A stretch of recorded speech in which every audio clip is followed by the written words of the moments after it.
Well, let's go straight to the Middle East, where there are dramatic developments. If you're perhaps just waking up to this news, Syria, Damascus has fallen from the Assad regime. Bashar al-Assad, nasty piece of work. Someone who, over his 24-year regime, he took over from his father, tortured his opponents, used chemical weapons against his own people, dropped barrel bombs on them, a particularly horrible form of killing people. It was a humanitarian disaster. Now there is a rebel group that has taken over. Will it be any better, or is it actually something to be feared as well? Well, this is a rapidly developing situation. No better man than Zach Anders, who's in Tel Aviv at the moment, monitoring all of this, and as well as all the implications for the region. Zach, if people are coming fresh to this, maybe they've just woken up, had a bit of a lie-in at 10 o'clock in the morning, and they're just finding out what on earth is going on in Syria. What's the answer to that question, Zach? That I would not doubt you would be confused by the last 12 days of chaos. This really did come out of nowhere. Now, there are signs, certainly, and you would find a pretty wide audience here in Israel that would say the first domino started to fall on October 7th when Hamas began to initiate a campaign in the Middle East that had a factor of 3, you could say, that multiplied, took down Hezbollah, and now you see the Assad regime falling apart, and the Iranian axis of resistance. The border states with Israel are no longer the threat that they once were, but this is a collection of roughly 6 different opposition groups, different elements, some even one of the main elements, the Hayat al-Shab, their leader is a wanted terrorist on the Americans' watch list, has a bounty of about $10 million U.S. on his head. So this is not smooth sailing from here, certainly, but the signs as we're watching this morning are pretty positive. They cannot find Assad. No one knows where Bashar al-Assad is right now. No one knows if he's successfully made it somewhere. If he's still on that plane, it's a mystery. But the Syrian prime minister, a puppet of Assad, is staying on. He's still in the capital. He says he's going to keep a orderly transition right now.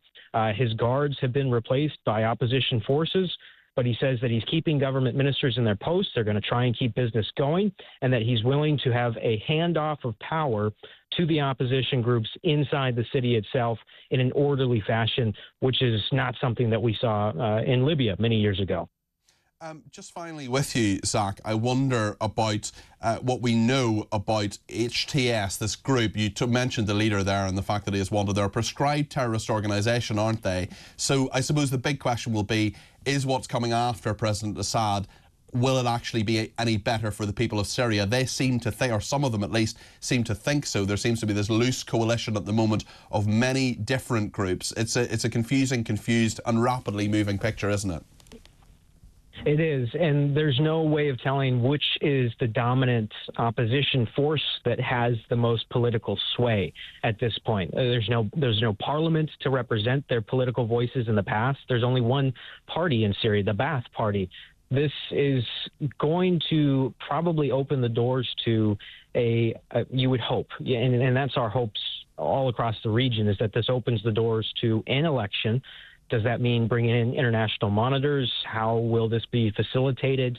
Obviously, Iran and Russia were the former big players, the big influencers here, but they've also suffered a resounding defeat, with Russia pulling their forces out, leaving the country, Iran doing the same.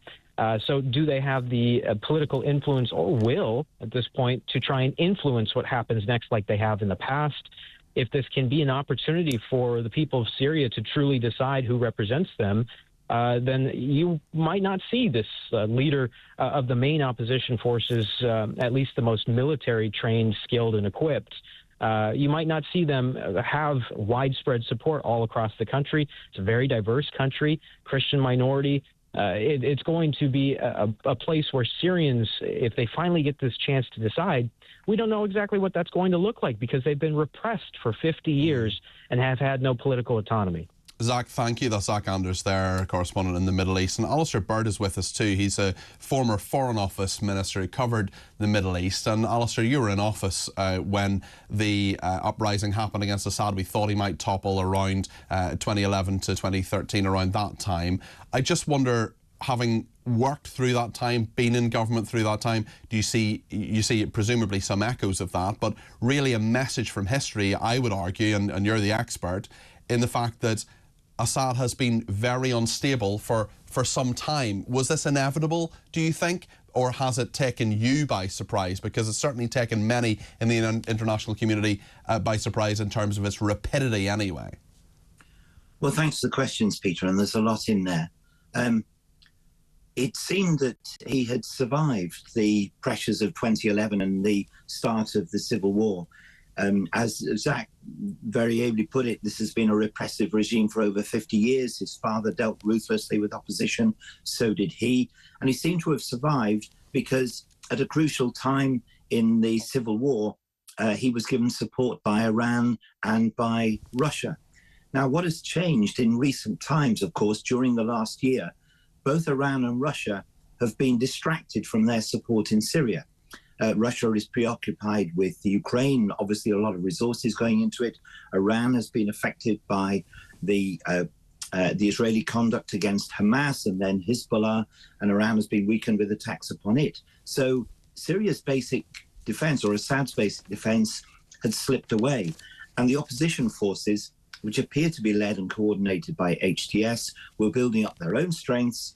And then we've seen what's happened in the last couple of weeks. So I think for many people, it has been a surprise that it has happened so quickly.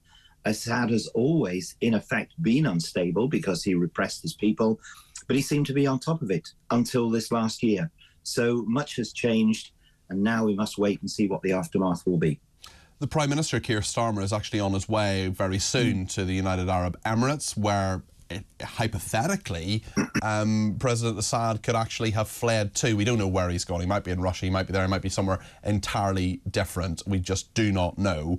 The Deputy Prime Minister, Angela Rayner, she's been talking to Sky News this morning. This is what she said about the situation. If Assad regime has fallen, then I welcome that news. But what we need to see is a political resolution in line with the UN resolutions, and we need to see civilians and infrastructure protected. Far too many people have lost their lives. We need stability in that region. Just reflecting on that, Paul, we have seen... Sorry, Alistair, apologies, Alistair.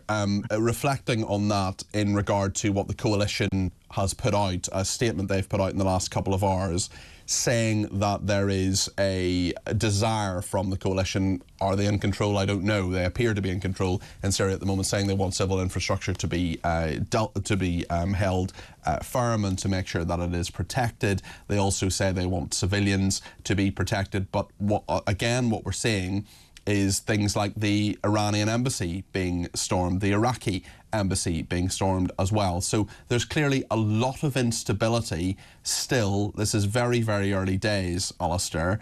And I just wonder what you think, what, if any, role Keir Starmer should have, and how we as a country, as the UK, should respond to this dynamic situation. Well, first and foremost, the Prime Minister will acknowledge that anything the United Kingdom can do must be in concert with others. And Angela Rayner was right. What the people of Syria want is an opportunity of a peaceful transfer to some pluralist system in which they have a say. There's a lot of immediate talk about the geopolitics, the other states that are affected. But remember, Syrian civilians have been through 13 years of civil war. 5-6 million people have been displaced and have had to flee Syria. 500,000 people have been killed. So anything that puts the Syrian people in the forefront of what is going to happen next is good.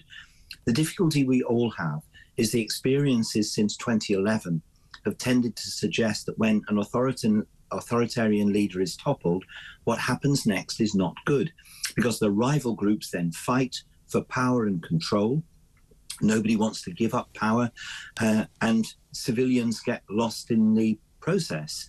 And people who come to office don't necessarily want to see a political process devised in which they might lose. Now, this could be different. There have been many Syrian politicians who've been exiled. I spoke to a number of them over the years. There are people with good plans for the future. Now, it is absolutely right that there should be some structure to try and create that political resolution. And Keir Starmer and those he will be speaking to, because Gulf states are going to be much more influential than Western states in what happens next. He will seek to work with them and try and find a process that will go forward. But remember, the people in control are the men who have guns. And if anyone thinks anything different, they're wrong.